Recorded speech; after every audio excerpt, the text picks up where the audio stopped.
Good afternoon. Much, much better. It's a beautiful day. It's a beautiful day here in Victoria Falls, the place where you find the seventh wonder in the world, the mighty Victoria Falls, as the mighty Zambezi River pours out. And we are so excited to have each one of you, really, really excited. My name is Maimba Mapuranga. I am your Master of Ceremonies this afternoon.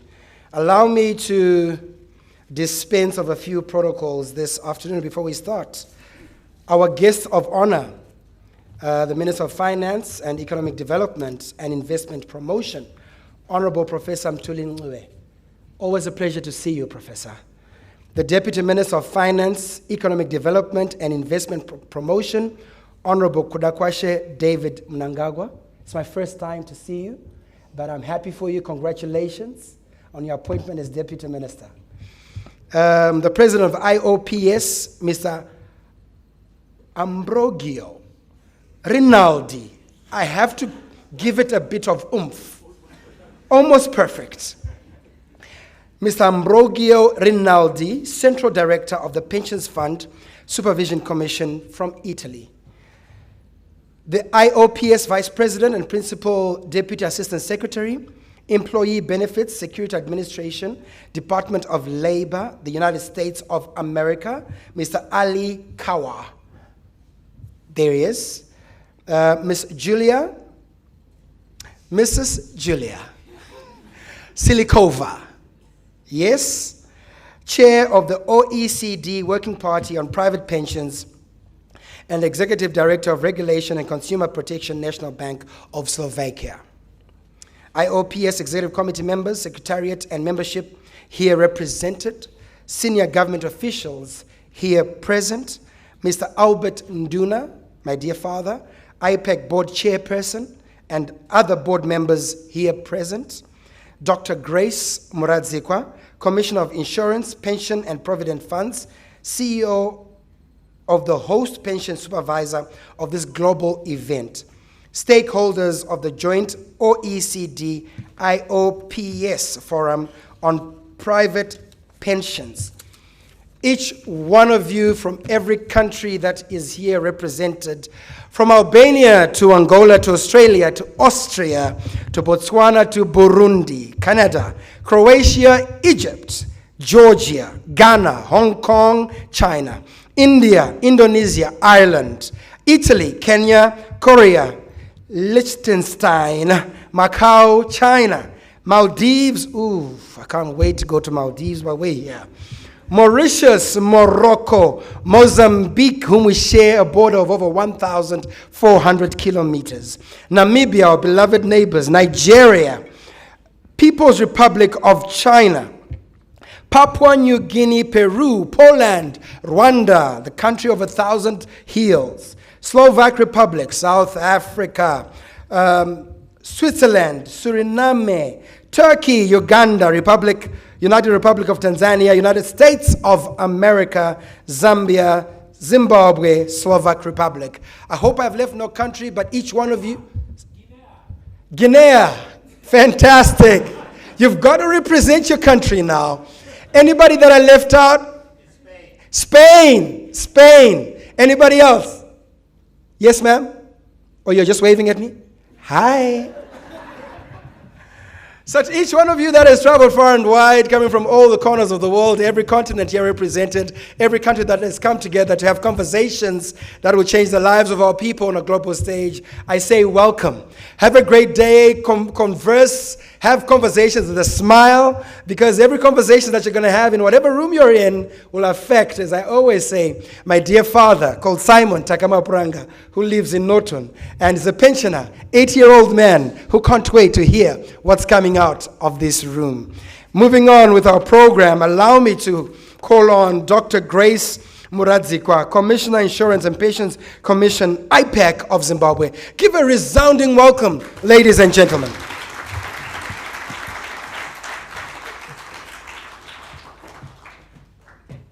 A very good afternoon to you all. On behalf of the Insurance and Pensions Commission of Zimbabwe, IPEC, which is the host supervisor for the 2023 Joint OECD Iops Global Forum on Private Pensions, and indeed on my own behalf, I wish to extend a very, very warm welcome to you all to Zimbabwe and to Victoria Falls, which is the tourism capital of Zimbabwe. I also want to extend a special welcome to the delegates who have come to Zimbabwe and Africa for the first time. I met quite a lot who actually appreciated just making that very long trip to come to Africa for the first time. You are most welcome to the resource-rich African continent. I also want to acknowledge the participation of our local stakeholders who are not only from the private occupational pension space, but also include representatives from General Insurance, Life Assurance, the Actuarial Society of Zimbabwe, the Association of Investment Managers, public pension schemes, fellow financial sector regulators are also here, Honorable Minister, government officials, and just to mention a few. Honorable Minister, invited guests, ladies and gentlemen, I want to appreciate the opportunity given to us as a country to host such an esteemed global event, whose governance membership is composed of over 80 countries and 8 associate organizations, as well as 2 observers. We are indeed privileged to be your hosts. We want to appreciate the confidence that was bestowed on us to host this conference, since the Insurance and Pensions Commission of Zimbabwe is a fairly new member of Iops. Mr. President, it would be amiss of me not to acknowledge the government support through our parent ministry, the Ministry of Finance, Economic Development and Investment Promotion, for supporting our bid to host this esteemed conference. The fact that the Minister and the Deputy Minister have graced us with their presence at this global forum speaks volumes about their commitment to seeing us succeed. Thank you, Honorable Minister, and thank you, Deputy Minister, for supporting us. Ladies and gentlemen, I'm confident that deliberations that will take place at this forum will be a reference point for future IOPS engagements and for the local stakeholders here. And as I conclude my very short remarks, Mr. President, allow me to take this opportunity to congratulate the new Vice President of IOPS, Mrs. Ursula Schwarzhaupt, Head of Regulation, Interagency Pension Supervisor Chile, on her election, and the 6 elected members of the IOPS Executive Committee. We have just been endorsed at the AGM that took place this morning to serve the committee for the period 2024-25. I want to take this opportunity to pledge Zimbabwe's support to the new office bearers and continued cordial relations with IOPS Secretariat. Congratulations, and in our language we say, Makorokoto Amhlope. I also want to confirm that as the host team, we are ready, we are available to give delegates all the support that you need to ensure you're comfortable, and not only comfortable stay, but enjoyable and flawless engagements during this forum. And to this end, I want to take this opportunity to wish you fruitful deliberations during the next 2 days, and please, please do explore and enjoy our people and our culture. Thank you for your kind attention. Round of applause once again. Big round of applause from our hosts. Thank you very much. Thank you so much. Let me keep it moving this morning as I call to the podium Mrs. Júlia Čillíková, Executive Director for Regulation and Consumer Protection, National Bank of Slovakia, and Chair of the OECD Working Party on Private Pensions. Please welcome her as she comes through.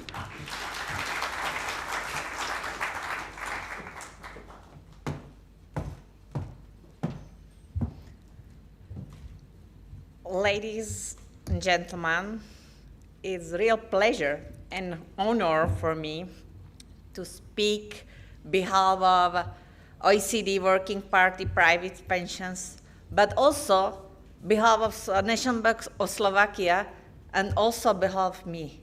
Firstly, let me thank for your perfect organization and for your hospitality, and you give us the chance to meet again, because discussion, exchange of view, cooperation, and synergy, I think that is a crucial for the building a strong society.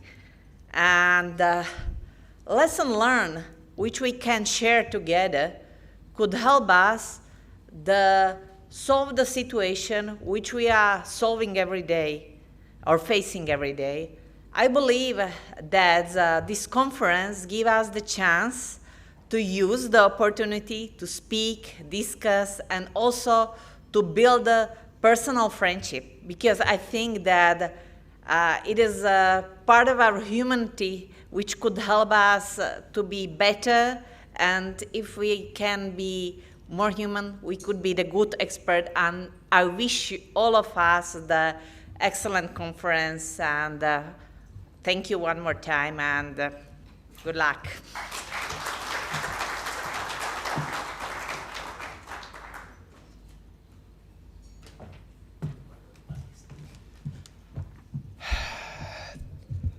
Thank you very much. Thank you very much. Again, like I always say, we keep it moving. We want to make sure that we have enough time to deliberate, have conversations, and have panel discussions that will be meaningful in this, on this platform. Allow me now to invite Honorable Kudakwashe David Mnangagwa, the Deputy Minister of Finance, Economic Development and Investment Promotion, to introduce our guest of honor. Let's give him a big round of applause, ladies and gentlemen.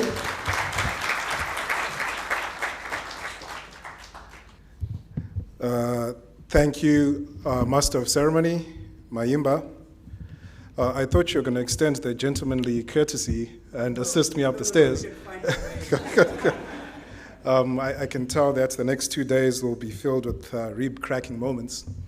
Allow me to recognize the Minister of Finance, Economic Development and Investment Promotion, Honorable Professor Mthuli, Mr. Ambrogio Rinaldi, Iops President and Central Director, Pension Fund Supervision Commission in Italy, Mr. Ali Kawa, Iops Vice President and Principal Deputy Assistant Secretary, Employee Benefits, Security Administration, Department of Labor in the United States of America, Ms. Júlia Čillíková, the Chair of the OECD Working Party on Private Pensions and Executive Director for Regulation and Consumer Protection and the National Bank of Slovakia, the Iops Executive Director, committee members, Secretariat, and membership here represented, senior government officials here present.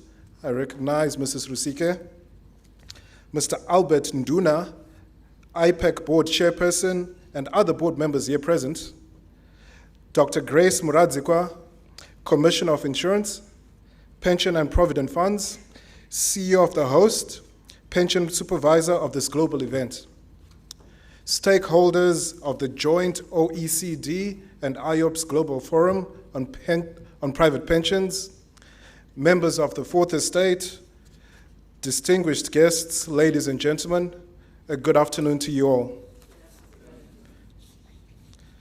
Honorable Minister, I'm not sure if it's coincidental or incidental or accidental that we were here 2 weeks ago in this same room with market players, market makers, market regulators at a local level discussing economic development in a sustainable way. And now we're here in the same room with global players discussing regulation of such. I wonder where we'll be in 2 weeks again. I hope we'll be in this same room, an exciting time. The task that I've been given is quite the honorable one, and I would say quite a pleasure, and it is to introduce our guest of honor. Our guest of honor has served as a chief economist and vice president of the African Development Bank. He is a seasoned university professor at various renowned universities, including the Wits Business School, the London School of Economics, and the University of Oxford. I was having a chuckle with my wife the other day, and I was saying, you know, if the whole politics and government stuff doesn't work out, I'm guaranteed that at the end of this, I'll have an Oxford education working under the good professor. He's also a former regulator and board member of the South African Financial Services Board, now the Financial Sector Conduct Authority of South Africa. He is a former banker and investment expert, having served at various institutions. Professor Mthuli is also a board member of the Official Monetary and Financial Institutions Forum, OMFIF, based in London, but with offices in the USA and Asia. Our guest of honor also chaired and sat on boards of regional and international bodies, including the African Economic Research Consortium, the Global Agenda Council on Poverty and Economic Development, at the World Economic Forum, and the African Capacity Building Foundation. Ladies and gentlemen, Honorable Professor Mthuli was named one of the best performing finance ministers in Africa for 2021 by Financial Afrique. I now wish to invite the Honorable Minister to the podium to make his remarks. Honorable Professor Mthuli.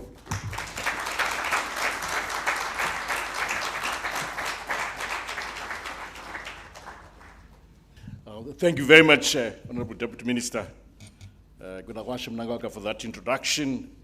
Mahimba, thank you for being our events director. Colleagues, good afternoon. Distinguished guests, ladies and gentlemen. It is my pleasure to officiate at this joint OECD Iops Global Forum on Private Pensions, which is being held under the theme Entrenching Retirement Security in a Changing World. I've been informed that this is the first in-person Iops forum to be held in Africa, Zimbabwe in this case, in this majestic resort town of Victoria Falls, a post-COVID-19 environment, and the second post-COVID in-person forum following the Slovak meeting, which was held in 2022. Interestingly, the theme of this conference augurs well with the current developments across the world, which have had a bearing on the pensions industry and will continue to shape the future of the sector. Some of these developments include the following. One, demographic changes and consumer preferences. Labor market dynamics, which have a bearing on pensions since pension contracts are born out of labor. Three, changing macroeconomic fundamentals, including global inflation pressures. We are all facing, colleagues, global inflation pressures, and as regulators, I think you know what I'm talking about, and there's no exception here globally. Four, technological advances, particularly the use of virtual assets, blockchain, artificial intelligence, AI, machine learning, regtech, subtech, and Internet of Things, among others. And then five, the emerging investment opportunities and other alternative assets. Six, climate change, which is real, as evidenced by the increase in severity of natural hazards the world over, thus calling for consideration of ESG factors as part of pension funds investment, and emerging risks such as cyber risks and geopolitical tensions, among others. Mr. President, ladies and gentlemen, it is interesting to note that the United Nations estimates that by 2050, that there will be almost 2 billion people over the age of 60 years worldwide, with close to 80% of these living in developing countries. With such statistics, the need to have focused discussions on retirement income becomes a priority for most governments in order to ensure social protection in line with the Sustainable Development Goals, SDGs. I'm aware of a study carried out by the UN on the domestic savings shortfall in developing countries. What can be done about it? That's the title of the study. This study basically revealed that 91% of sub-Saharan African workers do not save for old age. They don't save at all. 91% do not save anything for old age. This is a cause for concern, as it implies that current workers are not saving for life after retirement, hence may struggle to generate income to meet some of their obligations, including basic requirements after retirement, such as even healthcare meeting out-of-pocket expenses for healthcare services. Consequently, pressure will continue to mount on governments to provide adequate social protection. Yesterday, as Cabinet, we just approved Zimbabwe's signing up to the AU, African Union protocol on that covers social protection. So this is a key issue, and we're worried that as long as African workers are unable, for one reason or another, to take up their own private pension schemes, then it is up to government to begin to meet that burden, and clearly that creates a burden for the fiscus one way or the other. Whilst pension schemes in sub-Saharan African countries are characterized by low contributions due to relatively low earnings, high informality, as well as high financial illiteracy levels, I encourage this forum to contribute towards coming up with solutions that will ensure attainment of sustainable development goals. Let me now turn to a few statistics regarding the world pensions industry. Allow me to share a few interesting statistics on world pensions. According to the OECD, world pension assets, this is OECD plus other jurisdictions, of course, increased by almost 50% from about $40 trillion in 2016 to $61 trillion in 2021. The growth is, however, expected to be weighed down by high inflation and interest rates experienced in 2022. The latest report by the International Pension Fund Association, IPEC, estimates that there are more than 300 million members of defined contribution schemes, DC schemes, worldwide. So 300 million, with a total value of over $15 trillion. The African Pension and Savings Association, APSA, reports that the number of members in DC schemes across the African continent has increased by 12% in 2023. Furthermore, it is estimated that in 2021, the assets of DC schemes in Africa accounted for only 0.2% of the global pension assets. So it's quite low, and is 0.8% of the African GDP, gross domestic product. Less than 10% of the labor force in Africa is covered by pension schemes, compared to over 88% in Europe and 95% in North America.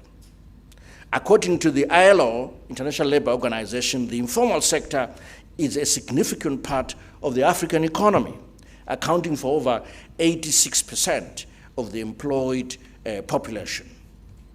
Distinguished guests, ladies and gentlemen, with their aforesaid statistics, it is evident that more needs to be done from a policy and supervisory perspective to unleash the full potential of the pensions industry, to achieve better outcomes for pension scheme members.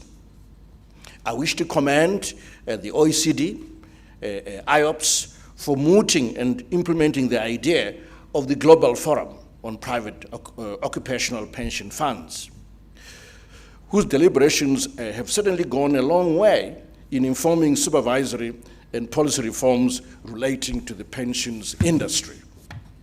However, I would want to urge you, Mr. President, to actively call for the active participation of policymakers in governments, regional and international economic blocs, capacity building institutions, and cooperating partners in these fora to facilitate public and private sector dialogue on pensions. Such an inclusive approach to the international dialogue on pensions will undoubtedly inform holistic global pension reforms of both the public and private pensions. Such an approach would also help to leapfrog the pensions industry in driving global socio-economic development. Let me move on and reflect on the performance of the global pensions industry. Distinguished guests, ladies and gentlemen, the COVID-19 pandemic was indeed a real stress test, marking a departure from the crisis simulations that supervisors used to do as part of crisis preparedness.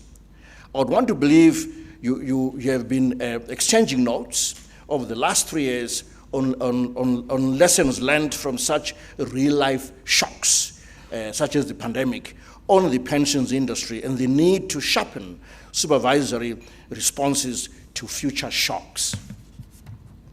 I am, however, pleased to note that the global pensions penetration, as informed by global pensions assets to global GDP, has been increasing over the years from around 33% in 2014 to 63% in 2021.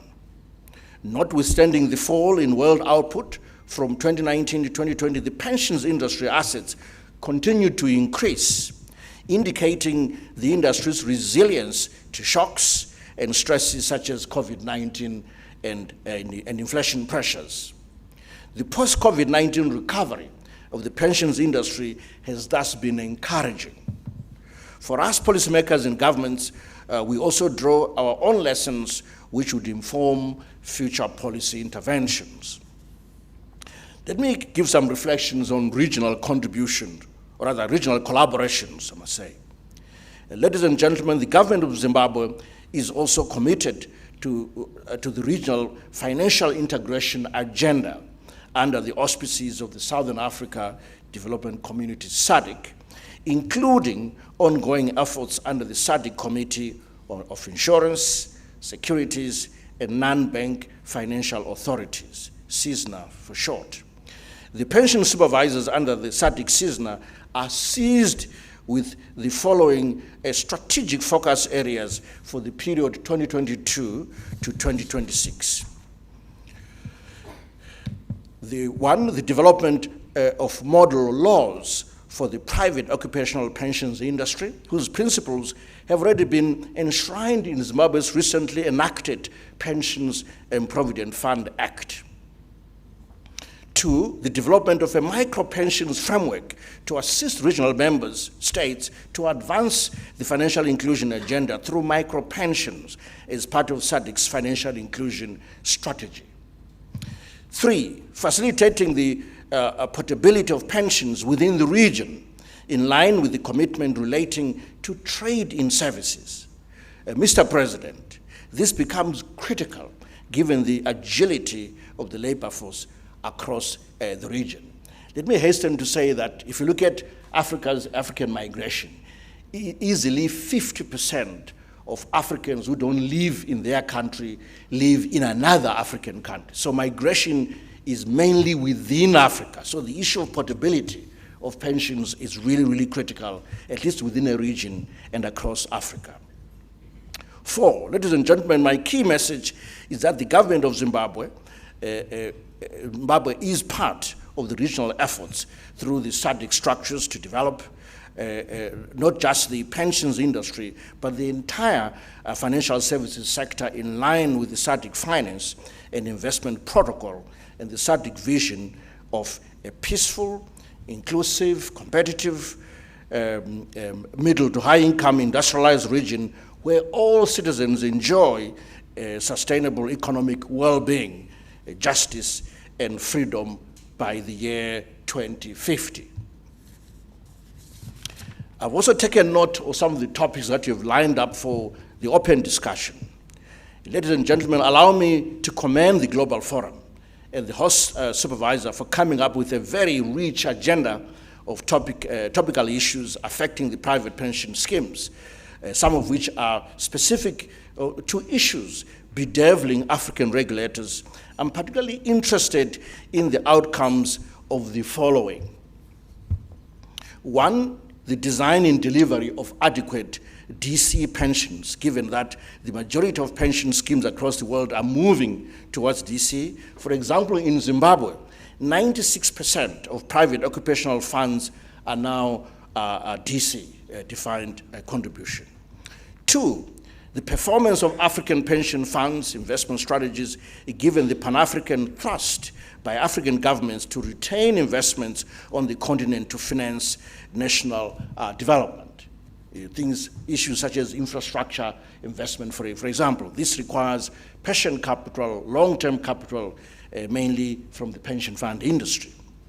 3, providing pensions for informal employment in developing markets in view of the significance of the informal or underground economies of most African countries. And 4, strengthening trustee skills and capacities as part of enhancing governance of pension funds. It goes without saying that these are relevant topics. We should occupy any discussion about retirement planning. In concluding, I would like to emphasize that the Global Forum is indeed a golden global forum where real issues are discussed. I've noted that this room is full of brilliant minds from various geographic regions, and Maimba went through the list of participants, and these participants will identify and proffer solutions to the challenges facing the pensions industry in Africa and across the globe. With these few remarks, it is now my singular honor and privilege to declare this Global Forum officially open. I'm reliably informed that Friday, the 20th of October, has been set aside for excursions. Hence, I call upon all participants to take this opportunity to explore the beauty of our country's tourism hospitality.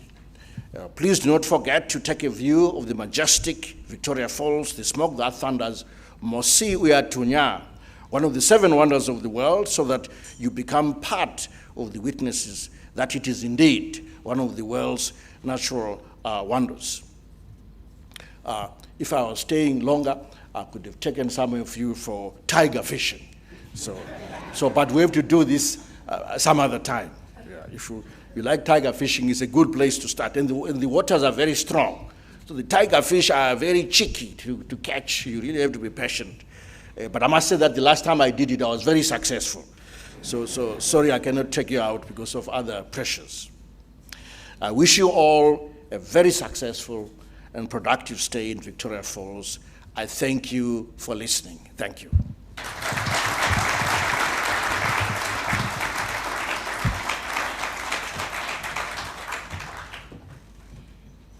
But thank you, Professor, for officially opening this conference. Thank you so much.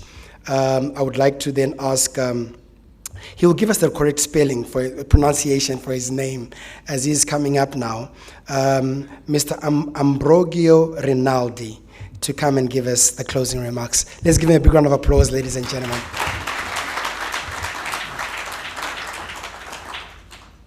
It is my pleasure and honor to thank the Minister of offering us the honor to having opened this conference here in Victoria Falls, Zimbabwe. The smoke that tumbles, Mosi Oatunia.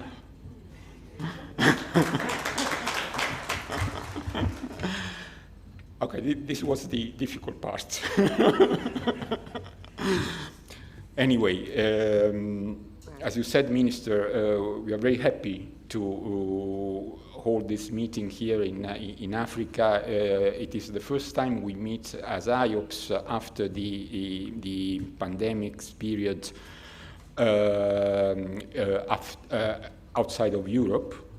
We had a meeting in this conference in Bratislava last year, some meetings in Paris, but first time out of Europe, and we're very happy to be in Africa. As I was saying before, but I want to share this also with all the audience.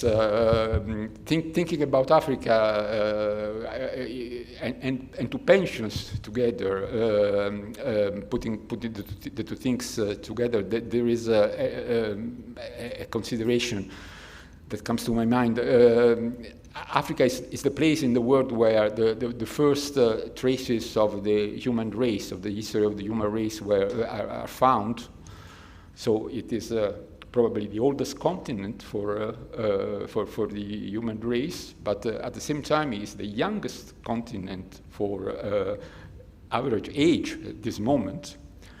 And so it is very interesting and appropriate to talk about pensions here, because you will become older, also in terms of average age.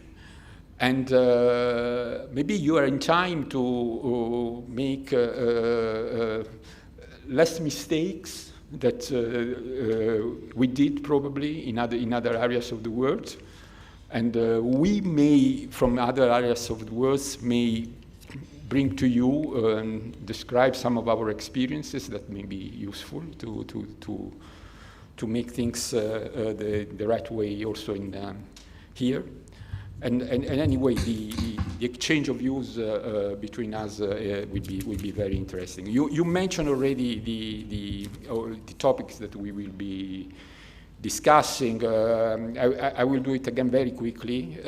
We will have a first section on the principles of pension regulation and supervision, in particularly focusing on DC, defined contribution, because defined contribution is more what the direction in which to go for globally, I would say. Then we will have a section on the how this well, the first section will be to present the principles and then to see how they are somehow implemented in two countries that come from one from Europe and one from the United States of America, that actually are very different. One is very small, but Slovakia, but very dynamic and frankly performing high quality in a number of areas, and it is a country where to look to.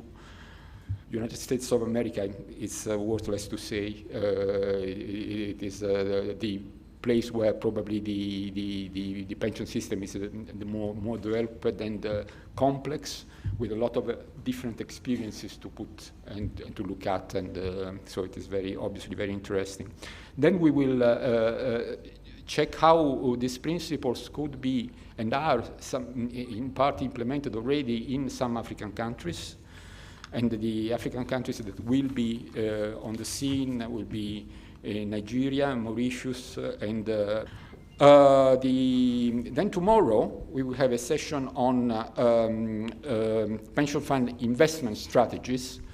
That is obviously an important area, probably the crucial area in achieving performance in terms of delivering pensions. We will have experiences from South Africa. We are also pleased to have a contribution from the African Development Bank, and also from the association, this Pan-African Fund Managers Association that was, I believe, recently established. Then we will have a section on informal, the issue of how to deal with pensions in informal sector, and that is obviously very relevant for Africa, but believe me, Minister, this is a topic that is very important worldwide. Even very developed countries, including my country, has a lot of informal sector, and so this is very important. Self-employed, usually how could I say, the difference between the two, self-employed and informal, is very tiny and blurring. And here we will have experiences from Indonesia, from the association from Peru, also bringing the experience of Latin American countries. And also there is a specific presentation to be made on the issue of migrants, of providing pensions for migrant people. That is obviously a very relevant issue. And the final session will be on the people who are actually running pension schemes. So the trustees, the pension administrators, and the quality of their behavior and their professional strength in doing that is obviously crucial everywhere. So this is the program for the next day and a half. And again, thank you very much for giving us this opportunity to discuss these things here in this beautiful city, country, natural environment, and thank you personally to all of you, and very glad to be here, and I wish a very successful discussion and conference to everybody. Thank you.